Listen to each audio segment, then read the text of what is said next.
अच्छा, हाणे पाण पढ़ंदासीं एपीथेट्स। एपीथेट्स में असां वटि सभिनी खां पहिरियों एपीथेट आहे buffer state of Asia. Buffer state of Asia. Buffer state of Asia चयो वेंदो आहे अफ़गानिस्तान खे। हाणे अफ़गानिस्तान खे बफर स्टेट ऑफ एशिया छो चयो वेंदो आहे? पहिरीं ॻाल्हि त असांखे बफर स्टेट सम्झणो त बफर स्टेट आहे छा। बफर स्टेट अहिड़े स्टेट खे चयो वेंदो आहे या अहिड़े ज़ोन खे चयो वेंदो आहे जेको न्यूट्रल हुजे ॿिनि अहम राइवल्स जे विच में। यानी हे ब्लैक में जेकॾहिं ॾिसो पिया त ब्लैक जेको रीजन आहे इहो बफर स्टेट आहे ऐं इन जे मथां जेको आहे हिकिड़ो कंट्री ए आहे ऐं हेठि कंट्री बी आहे। हाणे जॾहिं बि ए ऐं बी जो जहिड़ो पाण में थींदो त ए ऐं बी डायरेक्टली पाण में कोन विढ़ंदा। न ए बी ते डायरेक्ट अटैक कंदो न बी ए ते डायरेक्ट अटैक कंदो। पोइ हे छा कंदा त बी ऐं ए मिली करे त पंहिंजे प्रॉक्सीस जे थ्रू या कीअं बि जेको आहे न हे जेको ऑप्शन सी आहे सी स्टेट इन जे अंदरि हे जहिड़ो कंदा। यानी हिननि जा जिते मफ़ाद हूंदा पोइ हिक ॿिए जे मफ़ादनि खे नुक़सानु पहुचाईंदा। त अहिड़े स्टेट खे जिते ॿ पावर्स हिकिड़े टे जाइ ते विढ़नि त अहिड़े स्टेट खे चयो वेंदो आहे बफर स्टेट या बफर ज़ोन। यानी उहो न ए जो इलाइक़ो आहे न बी जो इलाइक़ो आहे, हिकिड़ो अञा टियों इलाइक़ो आहे, तंहिंजे करे अहिड़े खे चयो वेंदो आहे बफर स्टेट। हाणे बफर स्टेट अफ़गानिस्तान कीअं रहियो आहे हाणे इन ते ॻाल्हि कजे। हाणे अफ़गानिस्तान आहे, हे अफ़गानिस्तान आहे। हाणे अफ़गानिस्तान में जेकॾहिं तव्हां ॾिसंदो त गुज़िरियल 2 सदियुनि खां जेको आहे हिन में झेड़ो हलंदो रहियो आहे। त कंहिंजे विच में जेकॾहिं असां पहिरियां ॾिसूं त अफ़गानिस्तान में हिकिड़ो हुयो यूएसएसआर जंहिंखे चयो वेंदो हो Soviet socialist union of Soviet socialist republics. ऐं ॿियो उन टाइम हुयो यूके यूनाइटेड किंगडम। इन जे करे त यूनाइटेड किंगडम उन टाइम इंडिया ते इन जो जेको कब्ज़ो हुयो, इंडिया ते इन जो हुकूमत हुयो ऐं इंडिया इन जी कॉलोनी हुई। त अहिड़े हिसाब सां पाकिस्तान वारा रीजन्स उहे अफ़गानिस्तान सां बॉर्डर कंदा हुआ। ऐं यूएसएसआर जॾहिं टुटल कोन हो त हे जेके तुर्कमेनिस्तान आहे, ताजिकिस्तान आहे, कज़ाकिस्तान आहे, इहे इलाइक़ा अफ़गानिस्तान सां टच कंदा हुआ। त नतीजतन हिननि ॿिन्ही जो जेको जहिड़ो थींदो हो त उहो अफ़गानिस्तान जे रीजन्स में हूंदो ऐं अफ़गानिस्तान खे हिननि हिकिड़ो बफर स्टेट करार ॾेई छॾियो। त हाणे ॿिन्ही खे जॾहिं बि जहिड़ो करणो हूंदो हो यानी ॿिन्ही जे विच में को तज़ाद थींदो त उहो हिन स्टेट में थींदो हो। इन जे करे इन खे बफर स्टेट चयो वेंदो। उन खां बाद में जेकॾहिं ॾिसिजे त अफ़गानिस्तान आहे ऐं अफ़गानिस्तान में ऐं मथे सेम आहे केरु आहे यूएसएसआर आहे ऐं हेठि केरु यूएसए। हाणे हेठि यूएसए जॾहिं पाकिस्तान में जेको आहे पाकिस्तान ते कंट्रोल कंहिंजो यूएसए जो। हाणे कंट्रोल जो मक़सदु इहो न आहे त हिते कॉलोनी यानी पाकिस्तान एज़ अ अलाए तौरु जेको कमु कंदो कंहिंजे लाइ यूएसए जे लाइ। ऐं अफ़गानिस्तान पाकिस्तान सां बॉर्डर थो करे ऐं यूएसएसआर सेम जेको पहिरियां बि हुयो जंहिंमें पाण चयो कज़ाकिस्तान आहे, तुर्कमेनिस्तान आहे ऐं ताजिकिस्तान आहे, इन्हनि जे इलाइक़ा यूएसएसआर जा। ऐं जॾहिं हिननि खे जो पाण में जॾहिं जहिड़ो थी पियो कोल्ड वार जॾहिं शुरू थी वियो त कोल्ड वार में हिननि ॿिन्ही जो जहिड़ो जॾहिं बि थींदो त हिन इलाइक़े में थींदो। पोइ पंहिंजनि प्रॉक्सीस जे थ्रू हे हिते जहिड़ो कंदा ऐं तंहिंजे नतीजे में जेको अफ़गानिस्तान जो रीजन आहे गुज़िरियल 2 सदियुनि खां वठी हिकिड़ो बफर स्टेट रहियो आहे कंहिंजे विच में मुख़्तलिफ़ पावर्स जे विच में। कॾहिं यूएसएसआर ऐं यूएसए जे विच में त कॾहिं यूएसएसआर ऐं यूके जे विच में। अहिड़े नमूने सां पोइ छा थियो त यूएसएसआर डिसइंटीग्रेट थी वियो यानी टुटी वियो यूएसएसआर। जॾहिं टुटी वियो त पोइ हाणे रशिया थी वियो। हाणे छा थी वियो रशिया।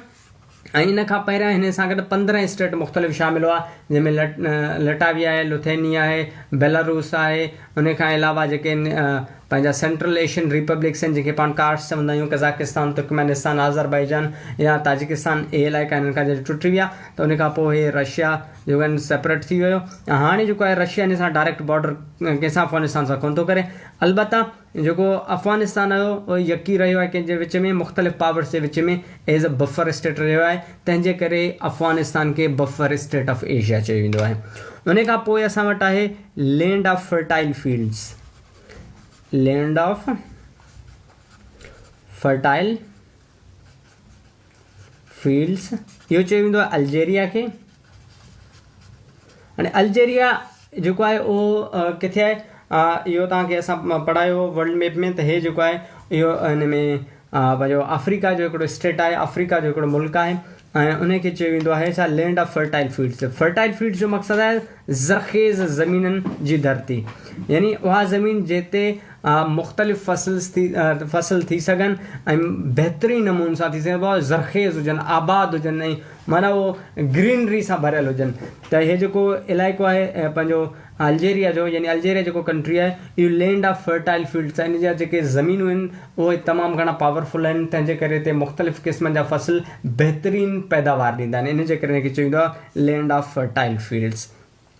इन खां पोइ आहे island continent. Island continent, island continent चयो वेंदो आहे ऑस्ट्रेलिया खे। हाणे जॾहिं पाण ऑस्ट्रेलिया खे पढ़ियो त ऑस्ट्रेलिया हिकिड़ो जेको आहे एज़ तव्हां ॾिसो पिया त इहो हिकिड़े आइलैंड वांगुरु हुयो, ऐं ऑस्ट्रेलिया कॉन्टिनेंट बि आहे, त कॉन्टिनेंट बि आहे ऐं आइलैंड वांगुरु आहे, त इन जे करे हिनखे चयो वेंदो हो आइलैंड कॉन्टिनेंट। सही आहे।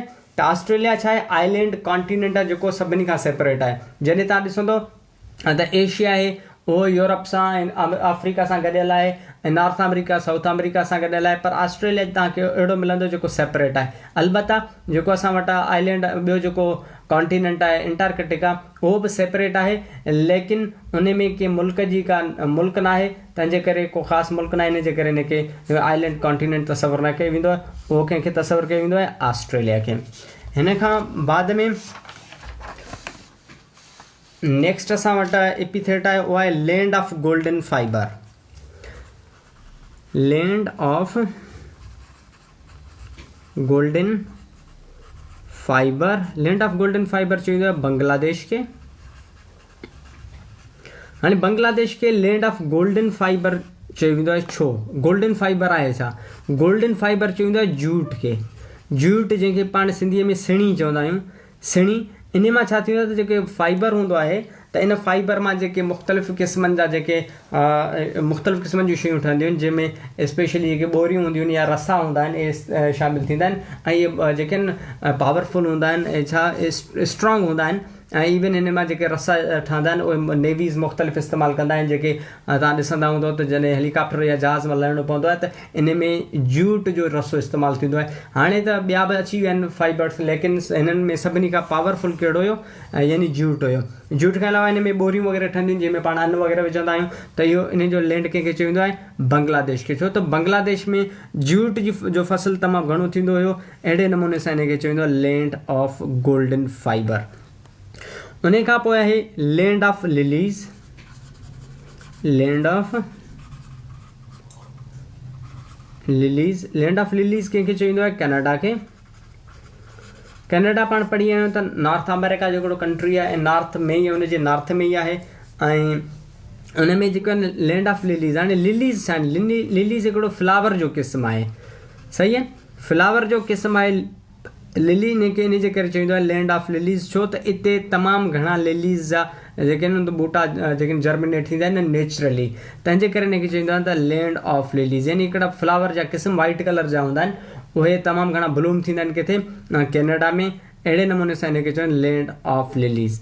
इन खां बाद में हिनखे लैंड ऑफ स्नो बि चयो वेंदो आहे। कंहिंखे कैनेडा खे पाण गुज़िरियल लेक्चर्स में पढ़ियो आहे, लैंड ऑफ स्नो बि चयो वेंदो आहे कैनेडा खे, छो त हुते बर्फ़बारी तमामु घणी थींदी आहे। उन खां पोइ आहे land of queen Sheba. Land of queen Sheba, land of queen Sheba चयो वेंदो आहे यमन खे। हाणे क्वीन शेबा जो किस्सो जेको आहे तव्हां जेको आहे क्वीन बल्कीस जो किस्सो तव्हां ॿुधो हूंदो हज़रत सुलेमान जे किस्से में क़ुरान मजीद में, त जेको उनजो नालो छा आहे? उनजो नालो आहे शेबा। शेबा हिकिड़े इलाइक़े जो नालो आहे, तंहिंजे करे हिनखे चवंदो आहे लैंड ऑफ क्वीन शेबा। उहो किथे आहे? यमन में आहे, ऐं शेबा जो ताल्लुक़ कंहिंसां आहे? बीबी बल्कीस सां आहे, तंहिंजे करे हज़रत सुलेमान पोइ हुन सां शादी कई बाद में। अहिड़े नमूने सां लैंड ऑफ क्वीन शेबा कंहिंखे चवंदो आहे? यमन खे। छो त जेका बीबी बल्कीस हुई, यानी बल्कीस जेका राणी हुई, त उहा किथां जी? यमन जी हुई। सही आहे। इन खां बाद में की टू मेडिटेरेनियन। की टू मेडिटेरेनियन, की टू मेडिटेरेनियन चयो वेंदो आहे कंहिंखे? जिब्राल्टर खे।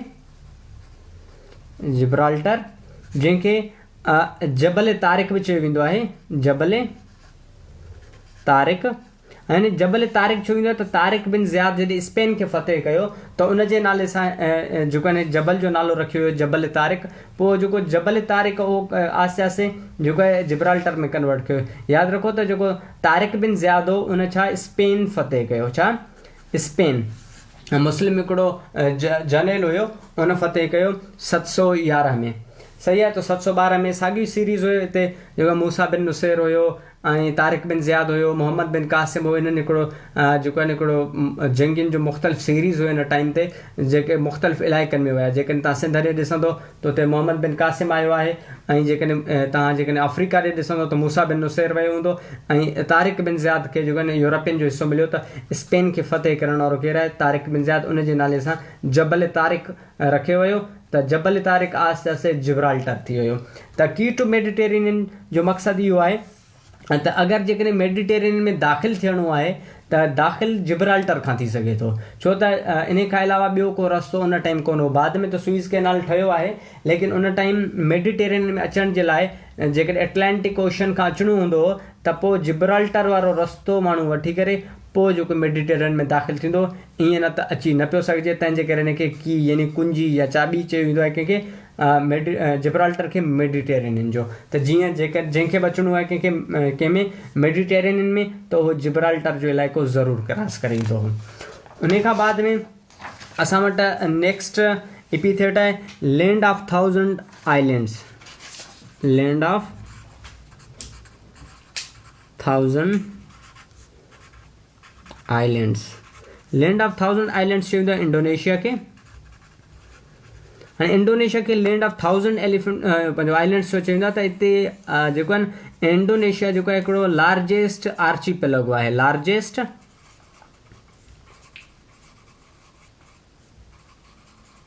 आर्चिपेलगो ऑफ द वर्ल्ड। हाणे आर्चिपेलगो जो मक़सदु छा आहे त हिन खे चइबो आहे cluster of islands, cluster of islands, यानी जेको मुख़्तलिफ़ जेको आहे साइज़ जा ऐं मुख़्तलिफ़ नमूननि जा जेके आइलैंड्स आहिनि वॾे तइदाद में जॾहिं मिलंदा आहिनि त उनखे क्लस्टर चयो वेंदो आहे। ऐं क्लस्टर लार्जेस्ट आर्चिपेलगो खे चयो वेंदो आहे। ऐं लार्जेस्ट आर्चिपेलगो इंडोनेशिया आहे, यानी हिन में हज़ारनि तइदाद में जीअं आइलैंड्स ईंदा आहिनि, जंहिंमें तक़रीबन मुख़्तलिफ़ नंबर ॿुधाईंदो, के 13,000 ॿुधाईंदा आहिनि, के 15,000 ॿुधाईंदा आहिनि। अहिड़े नमूने सां जेको आहिनि हिन में आइलैंड्स आहिनि। यानी आइलैंड्स जो तइदाद हिन में तमामु घणो आहे, हज़ारनि जे तइदाद में। इन जे करे इंडोनेशिया खे चयो वेंदो आहे लैंड ऑफ 1000 आइलैंड्स। इन खां बाद में असां वटि आहे site of ancient civilisation. Site of ancient civilisation, उहो चयो वेंदो आहे इराक़ खे। हाणे इराक़ जो इलाइक़ो जेको बि आहे हिनखे चयो वेंदो आहे एंशियंट सिविलाइज़ेशन जो साइट। एंशियंट यानी क़दीम ऐं पंहिंजो सिविलाइज़ेशन यानी तहज़ीब। जेकॾहिं क़दीम तहज़ीबनि जो को इलाइक़ो आहे त उहो इराक़ आहे। इराक़ छो आहे क़दीम तहज़ीबनि जो इलाइक़ो?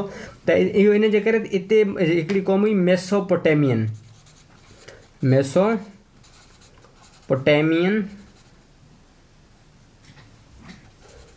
Mesopotamian civilisation. उहो ॿिनि नदियुनि जे विच में हिकिड़े तरफ़ तिग्रिस, असां इहो पढ़ी आया आहियूं, तिग्रिस, ऐं ॿियो यूफ्रेटस। यानी तिग्रिस ऐं यूफ्रेटस जे विच में हिकिड़ो सिविलाइज़ेशन मेसोपोटेमिया, उहो हिते आबाद हुयो। ऐं हे उहे इलाइक़ो आहे जिते व्हील सभिनी खां पहिरियां इन्वेंट थियो। यानी व्हील जी जेका इन्वेंशन आहे, व्हील उहा इन्वेंट कंहिं कई? मेसोपोटेमियन कई। मेसोपोटेमियन जेका तहज़ीब आहे इन जो मक़सदु, हाणे मेसोपोटेमियन जे वर्ड खे खणंदासीं त मेसो यानी टू, मेसो या बिटवीन में इनखे चयो वेंदो आहे। यानी बिटवीन, मेसो यानी बिटवीन ऐं पोटेमियन यानी रिवर्स। यानी उहा सिविलाइज़ेशन जेका ॿिनि रिवर्स जे विच में फ्लॉरिश करे त उनखे चइबो आहे मेसोपोटेमियन सिविलाइज़ेशन। उहा तिग्रिस ऐं यूफ्रेटस जे विच में जेका आहे सिविलाइज़ उन डेवलपमेंट कई आहे, ऐं इन जे करे हिनखे मेसोपोटेमियन तहज़ीब चयो वेंदो आहे, जंहिं सभिनी खां पहिरियां व्हील इन्वेंट कई। ऐं इहे जेके ॿई दरिया आहिनि उहे किथे आहिनि? इराक़ में। यानी site of ancient civilisation Iraq आहे। हिन खां बाद में जेको नेक्स्ट असां वटि एपिथेट आहे उनखे ॾिसूं था। नेक्स्ट एपिथेट आहे असां वटि great Britain. Of Pacific. Great Britain of Pacific चयो वेंदो आहे कंहिंखे, जापान खे। हाणे ग्रेट ब्रिटेन चयो वेंदो आहे, हूअं ई चयो वेंदो आहे यूके खे। हाणे हिते पैसिफिक जो ग्रेट ब्रिटेन जापान खे छो चयो वेंदो आहे? असल में जेको ग्रेट ब्रिटेन हो उहो तव्हांखे पढ़ाया आहियूं ऑलरेडी, त ग्रेट ब्रिटेन हिकिड़ो आइलैंड आहे, ऐं आइलैंड जेको आहे उहो सेपरेट आहे कंहिंखां, मेनलैंड यूरोप खां। त सिमिलरली जेको जापान आहे उहो बि हिकिड़ो आइलैंड ई आहे, यानी ॿ टे आइलैंड गॾिजी जेको आहे जापान खे कंस्टिट्यूट कनि था। त जेको उहो कंहिंखे चयो वेंदो आहे, जापान खे। छाजे लाइ? त हे मेनलैंड एशिया खां अलॻि आहे ऐं पैसिफिक ओशन में आहे, यानी पैसिफिक ओशन में आहे ऐं मेनलैंड एशिया खां सेपरेट आहे। सिमिलरली कंहिंसां जेको ब्रिटेन सां मसालो आहे, साॻियो मसालो जापान सां आहे, त इन जे करे ग्रेट ब्रिटेन ऑफ पैसिफिक चयो वेंदो आहे जापान खे। नेक्स्ट असां वटि एपिथेट आहे, उहो आहे land of milk and honey. Land of milk and honey चयो वेंदो आहे लेबनान खे। हाणे land of milk and honey जो मक़सदु इहो आहे त हिते शहद, यानी हिते जेको आहे माखी ऐं खीर जेको आहे तमामु घणो अवेलेबल हूंदो आहे। इन जी अवेलेबिलिटी इन जे करे इनखे जेके ऊचा पहाड़ हूंदा आहिनि ऐं मुख़्तलिफ़ जेके फॉरेस्ट हूंदा आहिनि, इन जे करे हिते खीर ऐं हनी जेको आहे तमामु घणो मिलंदो, यानी माखी तमामु घणी मिलंदी हुई ऐं आहे बि सही करंटली बि, त उहो लेबनान में तमामु घणी मिलंदी आहे। ऐं हींअर त वरी आर्टिफिशियल नमूने सां बि जेको आहे हनी खे प्रोड्यूस कयो वेंदो आहे, त उन जे हिसाब सां न, हे नेचुरल सेटअप्स आहे। त नेचुरली जेकॾहिं कंहिं मुल्क में वधीक मिले थो मिल्क ऐं हनी, त उहो किथे आहे? लेबनान में आहे। सही आहे। ऐं हे स्पेशली पुराणे जेको आहे टाइम जे हिसाब सां रखियो वियो आहे, ऐं हिन टाइम बि जेकॾहिं ॾिसंदो त तक़रीबन तव्हांखे हनी वधीक प्रोड्यूसर लेबनान ई मिलंदो, लेकिन इहा नेचुरल हनी आहे, न की आर्टिफिशियल सेटअप सां। जीअं अॼुकल्ह जेका न पंहिंजो हनी रेयरिंग जेका कई वेंदी आहे, माना उन्हनि खे पालियो वेंदो आहे, त अहिड़े सेटअप खां पहिरियां। सही आहे। इन खां बाद में असां वटि नेक्स्ट आहे, उहो आहे land of mountains. Land of mountains, land of mountains चयो वेंदो आहे नेपाल खे। हाणे माउंटेन्स जो मक़सदु छा आहे? त पहाड़नि जी सरज़मीन। लैंड ऑफ माउंटेन्स यानी पहाड़नि जो सरज़मीन, उहो चयो वेंदो आहे नेपाल खे। नेपाल खे इन जे करे चयो वेंदो आहे त नेपाल जे टेरिटरी में ई जेके काफ़ी जेकॾहिं दुनिया जा जेके ऊचा जबल आहिनि, उहे हिन जे टेरिटरी में अची वेंदा आहिनि काफ़ी, जंहिंमें माउंट एवरेस्ट बि शामिल आहे। माउंट एवरेस्ट बि शामिल आहे। इन खां अलावा जेकॾहिं ॿिया काफ़ी जेकॾहिं ॾिसंदो त तव्हांखे हिते माउंटेन्स मिली वेंदा। ऐं इहे जेके पथरीले इलाइक़े में जेको आहे नेपाल आबाद आहे, यानी पथरीला इलाइक़ा आहिनि, उन्हनि में हिकु नेपाल कंट्री लोकेट पियो करे। इन जे करे हिनखे चयो वेंदो आहे land of mountains. Land of mountains खां बाद में असां वटि आहे land of pure people. Land of pure people. Land of pure people चयो वेंदो आहे कंहिंखे? पाकिस्तान खे। हाणे पाकिस्तान में तव्हां परेशान थींदव त प्योर ऐं पाकिस्तान इहो ठहे कोन थो। असल में जेको वर्ड पाकिस्तान आहे, पाक यानी प्योर ऐं स्थान यानी उहो इलाइक़ो जिते माण्हू रहनि, त यानी हिन जे नाले मां, यानी पाकिस्तान जे नाले मां वरितो वियो आहे land of pure people. Land स्थान, सही आहे, ऐं पाक यानी प्योर। लैंड ऑफ प्योर पीपल उहो चयो वेंदो पाकिस्तान खे, यानी पाकिस्तान जे नाले मां इहो अख़ज़ कयो वियो, डराइव कयो वियो आहे इहो नालो लैंड ऑफ प्योर पीपल। इन खां बाद में असां वटि आहे horn of Africa. Horn of Africa. Horn of Africa चयो वेंदो आहे सोमालिया खे।